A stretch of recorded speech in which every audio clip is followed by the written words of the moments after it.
this is one of the big things. Andrew Carnegie said a long time ago, 90% of millionaires become so through owning real estate. And that was a long time ago. Like millionaire was really hard to get to back when Andrew Carnegie said this. Um, so it's probably not exactly the case anymore, but everyone still uses this quote. And I like it because it paints the picture of what real estate is, which is a path for many people, most people. And it's an accessible path to wealth, cash flow, tax advantages, leverage, all the good things, all the beautiful things that our system's set up for. You can find those through real estate. So why real estate now? And this is something we always talk about in Sean and Bree, exactly what you said. Like, why do it now? Because this is the way. Like, y'all remember that slide I showed a few seconds ago where it had ATM machines and car washes and ice houses? Yes, those are ways that you can create some income. But real estate is actually one of the best ways because it has such an intrinsic need. It is a need in our system, in our society. People need somewhere to live. There are investors that really want to buy other properties. There's a huge market for real estate. People need to live somewhere, and there's investors that want to be in there. This is a huge market. Not everybody needs, a vending machine. Okay, does that make sense? I hope that does.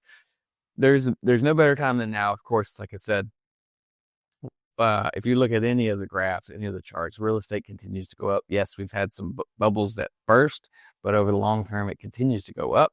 And if you get in and stay in, you can go up with the real estate market. So you don't need a whole lot of capital to get started. That is one of the beautiful things about real estate and about this deal finding and wholesaling methods that we're going to talk about. And so I'm going to jump into them real quick. I'm going to fly through some of this just so we can get to the meat of our conversation here. All right. This is for you all, and you can type it in chat if you want, but we have to set our baseline here. So I want you to write down, how much money do you need to cover your monthly basics? That is rent or mortgage, car payments, health insurance, food. You need that. Power bill, water bill. Write that down. If you don't know that yet, then you need to write this down for yourself. We're also going to write it down to figure out if real estate can actually help you get there. Okay. So write that down. I don't know what it is for you. It could be any number, but you're going to write that down. We're going to do a little bit of math here in a sec. Okay. All right. So required investment to generate $10,000. So if $10,000 is your monthly income, you need 10 grand to cover your basics. That's covering your bills, covering your food, covering whatever that is. Okay. If you wanted to do that passively, you could. And here's how you would do that. Required investment to generate $10,000 monthly income at 3% return. If you wanted to just have a $10,000 a month for 10 years, if you had $1 million in the bank, you could do that. So if you only had 10 years left to live and you wanted $10,000 a month, you could do it with $1 million using the 3% return. Now, I'm a little bit younger than that. I feel like I've got a few more years to live, I hope, Lord willing, knock on wood.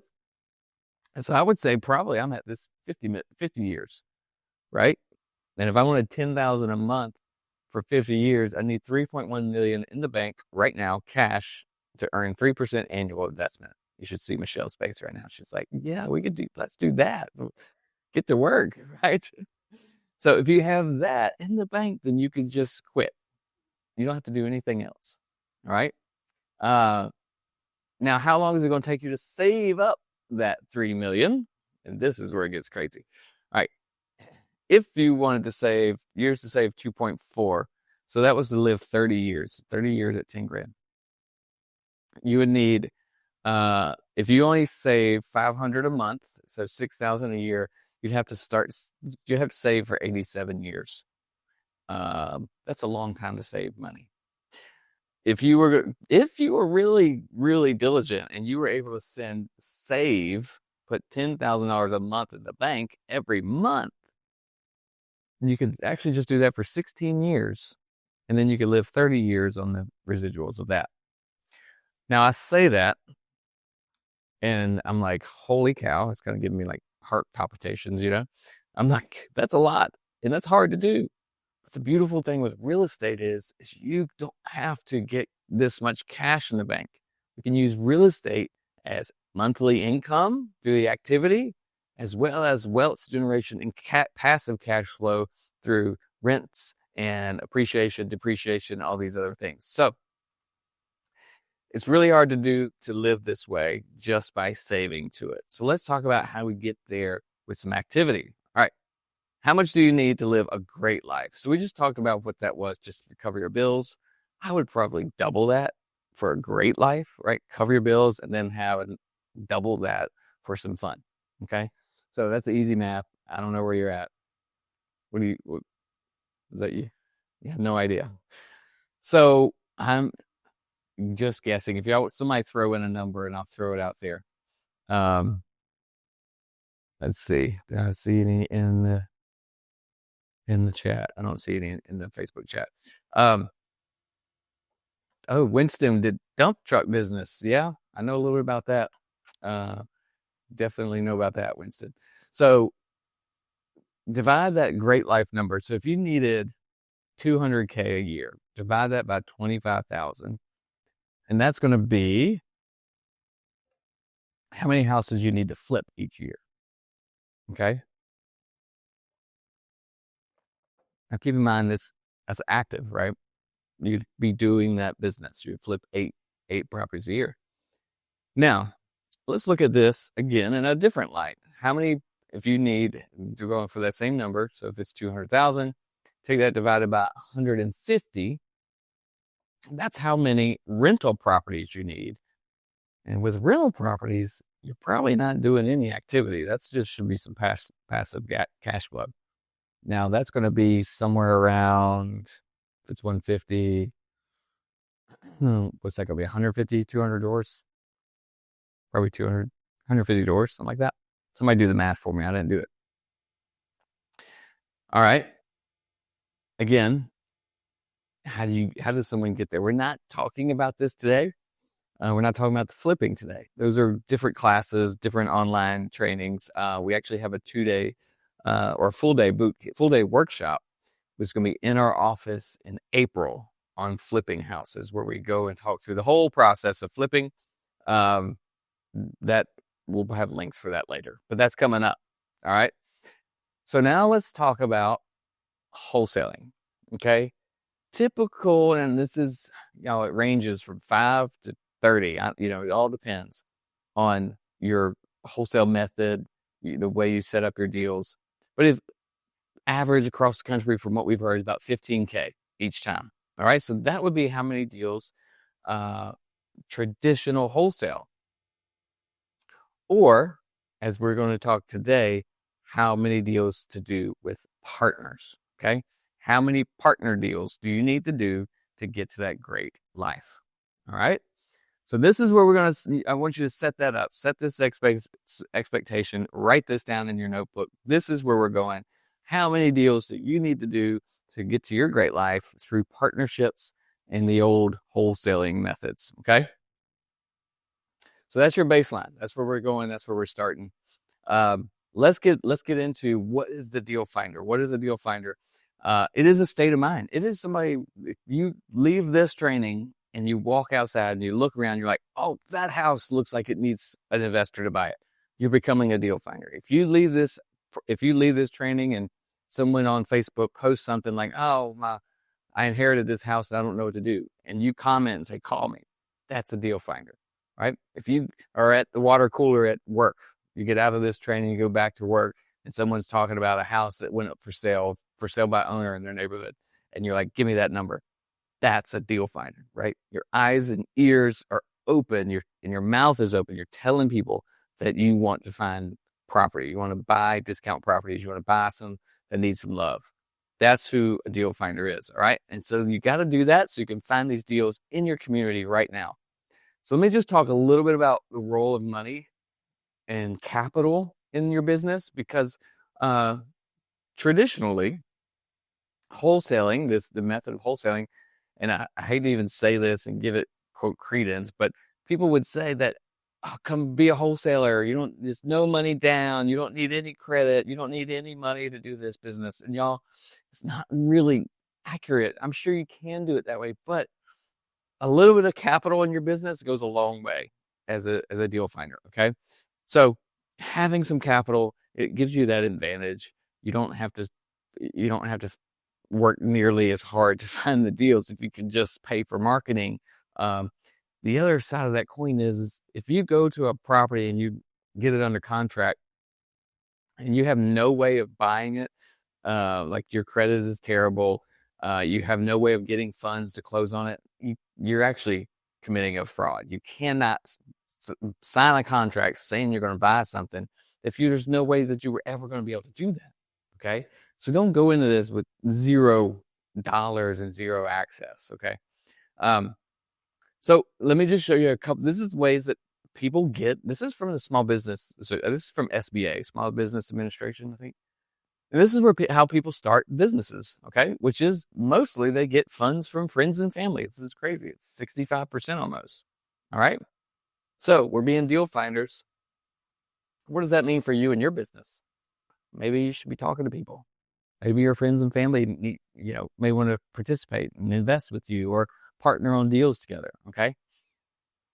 Business bank loans, credit cards, personal loans, home equity lines of credit, and then venture capital. I would not, venture capital probably is like off the table for deal finding, for getting started. That would be something much bigger. Okay. So just using these to tease your brain. Like if you got to pay for marketing, we really think going into, if you want to be a deal finder and you want to find some deals to generate some extra income, if you come into it with a little bit of money, and we could talk about what that looks like for you, but if you come into it with a little bit of cash, a little bit of capital, or access to via one of these, you can actually start your business much better than trying to go with nothing. Okay. All right. Capital is a tool. And this is the question that I want just you all to put in, just write it down next to the math you did earlier. How much capital can you commit to your business right now? Okay. Make a commitment to yourself that if I want to be a deal finder, I heard wholesaling is a good way, but we can't do it in South Carolina or wherever you are, then make a commitment that, yeah, I'll still do this business. I'm going to put some money to this business. This is real life. This isn't just, maybe this thing will work. I'll go sell some candy, right? Like, no, I'm going to commit. This is a business I want to do. I'm going to put some assets towards it, some capital, maybe a credit card, maybe a loan, maybe some of your retirement, maybe some of your savings. And you're going to commit that to the business as business funding so that you can grow it. Okay. So go ahead and make that. You have to make that commitment to start going down this road. All right. I said this earlier about the real estate. Okay. So how do we actually make money? What is this in real estate? All right. We're going to get into this now. This is where, real estate becomes a little bit, there's so many different ways to do real estate, but let's just break them down a little bit. You have earned income. You have earned income, which is where you are actually going out trading time for money. Okay. That's just like clocking a time clock, right? That's wholesaling and rehabs. Okay. Passive residual income. That's where you've got your rentals, right? Your creative financing, you maybe a subject to, or just a regular old rental house. And then next level stuff, like this is the next level stuff where you start lending your money, hard money lenders, making notes, mortgages, that sort of thing, letting your money make its own money. This is where we go back and you look at the last slides where that $3 million in the bank just starts bringing in its own income, right? You don't have to do anything else. If you feel like you're in that situation, you probably don't need to be on this call learning how to do wholesaling. You can stop now, send me a DM, and we'll talk about how your money can make money. And you don't have to go and do the hard work that we're going to talk about here in a minute, which is talking to sellers and doing the deals, okay? You just need to find someone that'll bring the deals to you. All right, so what we are talking about today is the earned income aspect. This is the wholesaling. And I'm going to try to get away from that term wholesaling, but I know you know what I'm talking about, okay? Deal finding is the way to go. All right, so why would you wholesale. And this is the same question that I've been asking for years. There's two groups of people. Like I just said, that investor, the private money lender does not need to do this wholesale work. It's a lot of work. Two groups may do this now. You don't have the money to do the buy and hold or the fix and flips. You're trying to build up some capital so that you can then invest into the properties that you want to do. We actually have a model of how much capital you have in your business right now and how much time you have, and then your experience. We actually have a model that tells you where you should be. So I'm not going to go through that today, but if you're wondering, like, should I be deal finding, wholesaling, or should I be fixing flipping, or should I be buying rentals, or am I private money lender? I'm not sure. Send me a message, an email, what are the other, and let's connect. Just say, hey, I'm not sure which path I should go. And we'll do it. We'll get on a call together and I'll give you that model. So it's like, if you have $0 to $10, where would you fall? So anyway, so if you need to build capital, wholesaling is a great strategy. If you're already doing your own marketing, and this is kind of where we fell into it, we were looking for deals to flip. Michelle and I, we were back working in 2016 and 17. We were flipping deals to buy rentals for the ultimate exit of our, like, where we could quote retire. And I didn't know what wholesaling was. I didn't know the term existed until my mentor, my coach, he said, hey, do you have any deals? My crew is bored, essentially, and I need to find some work for them. And I was like, well, I just got this one. I found this deal, but we did not have time. All of our crews were busy. It was just going to sit there. I was like, it's a pretty good deal. I just don't, I was going to flip it, but we're not going to get to it for probably 2 or 3 months. He said, why don't you wholesale it to me? I was like, and that blew my mind. Like, what do you mean? I don't know what you're talking about. I've never heard that word before. He's like, yeah. And of course, he was my coach. I'm like, how did you not tell me? He probably did. Let's just be real. I'm sure he told me about the word and that, but I probably wasn't listening. So we were already doing our own marketing. We were already out there trying to find deals. That deal was a foreclosure, I think, that an agent had brought to me, and we'll talk about that later. And so he said, why don't you wholesale it to me? And so we did. And that's how we started wholesaling, is that we were already out there doing it, already out there doing deals. We just started trying to get more under contract and then wholesale them to someone else. Okay. So again, we're going to talk about a couple of, so this is kind of your process, right, for wholesaling. What I want to, and y'all, maybe if you put it in the chat, if y'all really, if there's questions that you want me to make sure that I hit, please put those in the chat, and I'll let Michelle and Amber kind of tell me what they are so I don't miss something, and maybe I'll hit on that first. But we're really going to talk about finding the deal, which is like, how do you get deals coming to you, and then marketing as well. Quickly, we'll talk about how to run comps, and I've got a really cool calculator to show you, and then exiting the deal a little bit, like how are you going to do these deals today in this market, right, with the laws and stuff like that. All right, so this is old school wholesale. All right, this was the way we used to do it, and guys, the way you've probably heard, the way we were always taught, and it was never really an issue in this state or most of the others until a few years ago, was that if you get a property under contract that you were going to buy, but if someone else wanted to buy that contract from you, you could sell them your interest, and then you would make an assignment fee. That doesn't work anymore. You can't really do it like that anymore. And some people would say, well, some people would argue you could never do that before, but there's a little bit of like semantics going back and forth, or what does this really mean? So now it's been really defined and very clear that you cannot do it. So this one was a contract price of $45, sold it to another end buyer who was, I believe, a hedge fund back then, and the difference being $19,000. Okay, now was that all profit? Of course not. There's costs in there and that sort of thing, but that's essentially what it looked like. Okay, and again, if I say numbers, y'all, this is just our experience.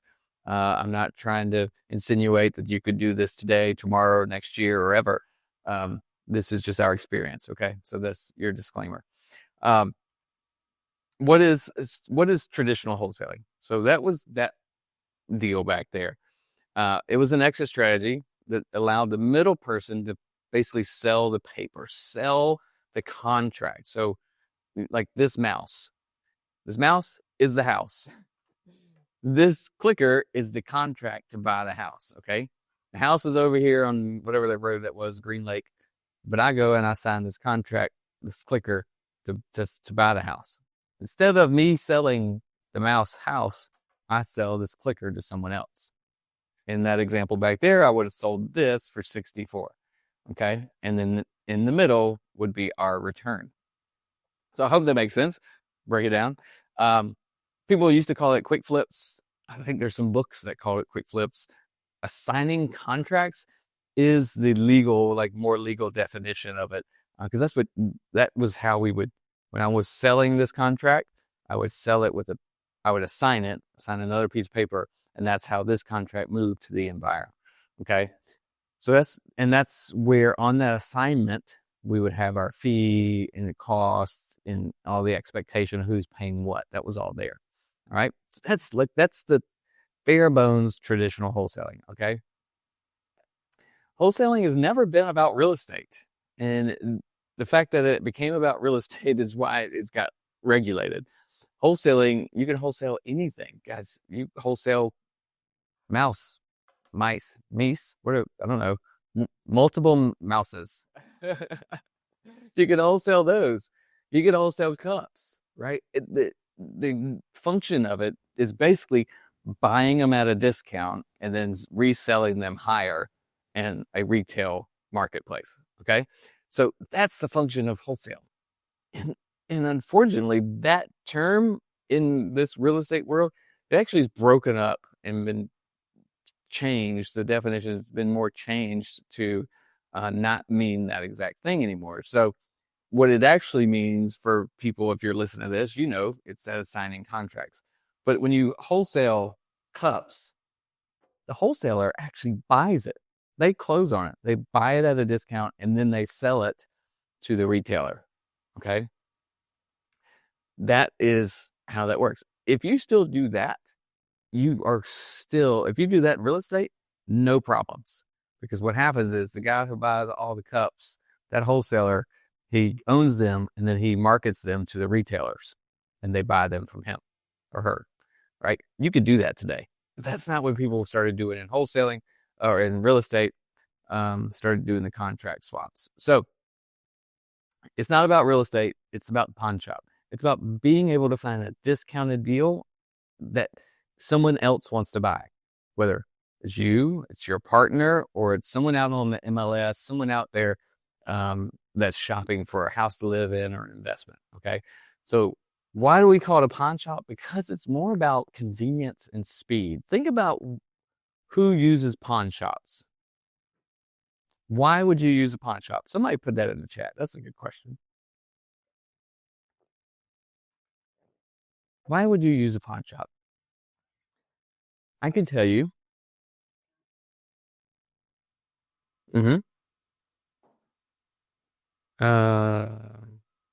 Somebody said, what's that? Huh? Well, why would you go and sell your stuff to a pawn shop? There it is. Fast money. That's why we sell our stuff to a pawn shop. Have I sold anything? I don't think I've sold anything to a pawn shop. Maybe I'm going to try that.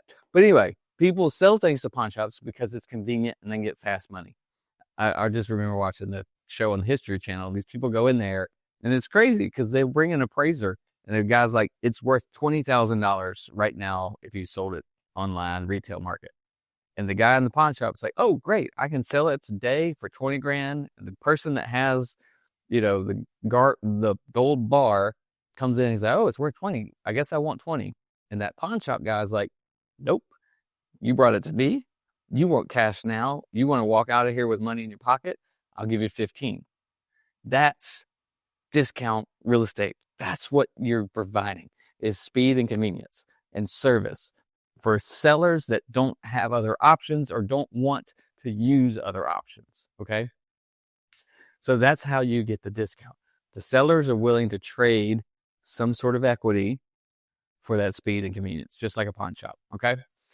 It requires the art of consistently finding discount deals. And that's what we're talking about is the beginning piece, is being a good deal finder. It is an art. Okay. There's some science to it, right? The negotiation skills, strategies, the marketing, but the art is what helps you get the leg up. Okay.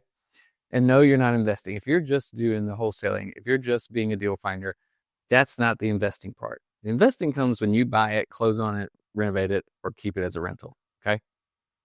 So just to be clear on that, please, if you have any questions, let me know, put it in the chat. Michelle or Amber will yell at me. Traditional wholesale pros, of course, again, no cash required, no money required. Please just put a little capital in your business. Commit a little capital in your business. It goes a long way. Don't need that much. I mean, you don't need that much. Just hear me say that again. Send me a message if you want to know how much you might need or what the best way to spend that. Quick cash generation. The cool thing about traditional wholesale, the best thing about it was the cash cycle where you would get paid was really quick because investors wanted to close quick, the seller wanted to close quick. So within 30 days, typically you were getting income. Okay.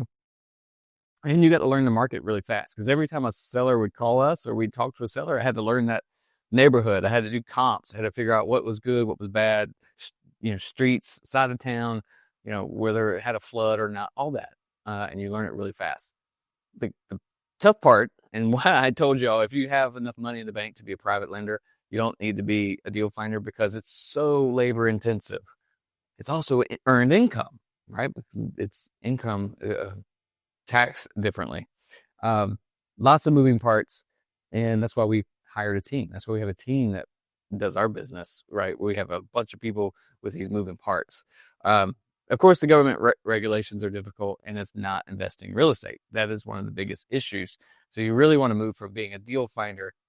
Keep deal finding in your business as you invest, but you don't want to just stay as a deal finder. You want to be able to invest for that long-term wealth and cash flow generation. Okay. So diving into a little bit more of the wholesaling issues, I had to scratch that out. The legal ambiguities. It's not ambiguous anymore. They came and gave a definition, an opinion letter on the law in our state. In many other states, have already had people test the law, right? So it's not ambiguous anymore. You have state regulations, you have city regulations. You have to follow those, and you're not going to fly under the radar anymore. If you think that you're just one person and they're not going to ever catch you, or you're not doing that much, I'm just telling you, they will. Just assume they will. That $5,000, $15,000, $20,000, assignment fee, marketing fee, or whatever. It's not worth it. It's not worth breaking the law. Okay, it's not worth that. So you have a lot of issues in there with the traditional wholesale method that you just don't want to mess with that. So this is why we go back to the beginning of what made wholesaling possible, and that's the deal finding part. And then what makes it impossible now? Let's eliminate that stuff. So here's just excerpt from the one in South Carolina, right? So it says the act seeks to regulate practice of wholesaling by distinguishing it from legitimate assignments. So what does that mean? It means there are legitimate assignments. You can still assign contracts. And by setting clear limitations on marketing of contracts. So you can assign contracts. You can't really do them. You can't put a fee or anything like that. Limitations on marketing of contracts. Okay. Go back and read this yourself. Have an attorney read it for themselves and give you an opinion. I am not an attorney, nor am I a CPA, nor am I your tax advisor, whatever. I'm none of those things. Treat this, I'm trying to share our experience, education purposes or entertainment purposes in many aspects, right? So marketing and advertising of the property is completely regulated and it is clearly limited. Okay. So go read that. What I'm going to just tell you is, um, you can't do it the way it has been taught in the past in this state and many others. Okay. So don't assume that you can, and don't test it. Don't be the one that gets caught and made an example of. I mean, I've heard people just the other day, actually, in our Facebook group or another Facebook group where people were like, hey, nobody's been caught. Nobody's been in trouble yet. They're not punishing anybody. Just keep doing what you're doing. No, y'all, that is the absolute wrong thing.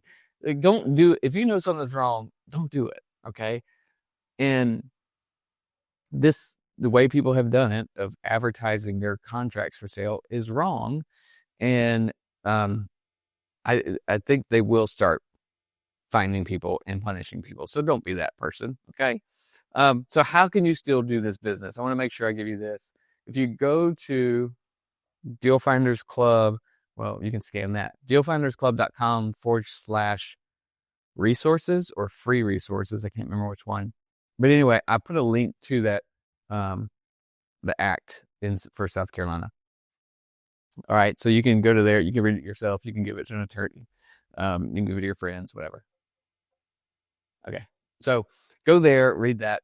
And here's the thing. Many of you are probably like, well, how in the world? And a lot of people, the reason you're watching this is because you asked, how do we do this business in South Carolina? And I said to you, hey, I'm doing a training actually this week on that. Funny you should ask. Come join. So how can you now get paid if you want to be like a traditional wholesaler? You want to be a deal finder.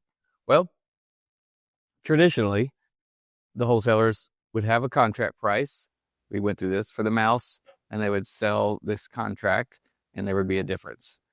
However, today, you need a partner. Today is the day that you find a partner. Now, I got a couple partners on this call because we just had one of our partner support calls where I said, hey, join the call because I want to talk about you. So Bree and Sean are in there, maybe James, Chris is here. These are our partners. They've joined our partnership program where we flip deals together, and they are now experienced flippers. They have access to capital, loans, hard money, contractors. They are good buyers and investors. They are people that if you're a new deal finder or trying to get started, not ready to buy your own, these partners are people that you could reach out to and build a business relationship with. Start working business to business, guys. Let's treat this like a business. Ask them what they need. Ask them what properties they like, what areas they would like, what price point they would like.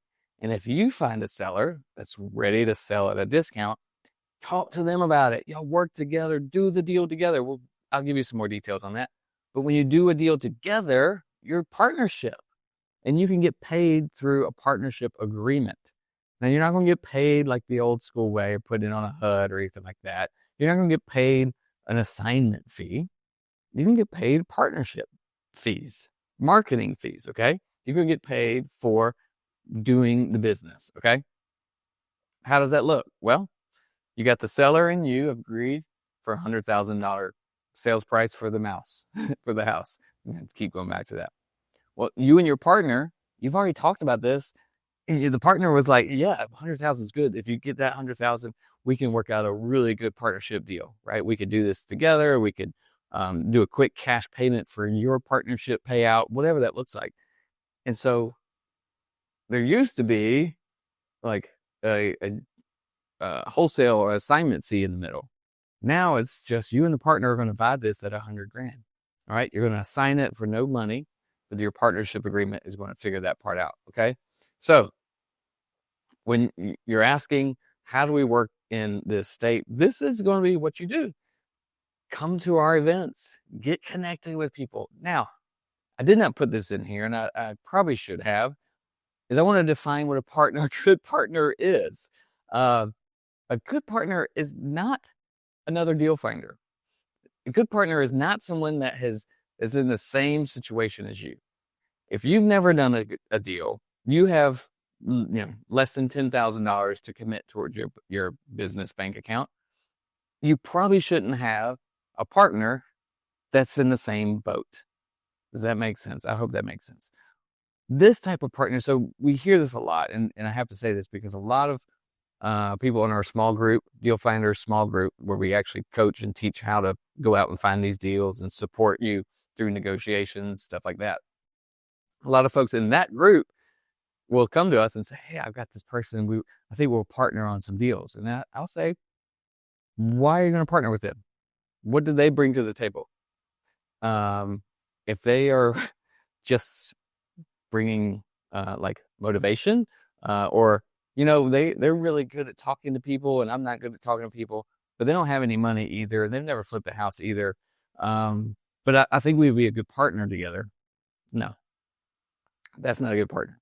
A partner is someone like some of our deal partners because they have experience flipping houses. They know how to get the funding for it. They will close on the deal and make sure you get paid out. Okay, that's a good partner.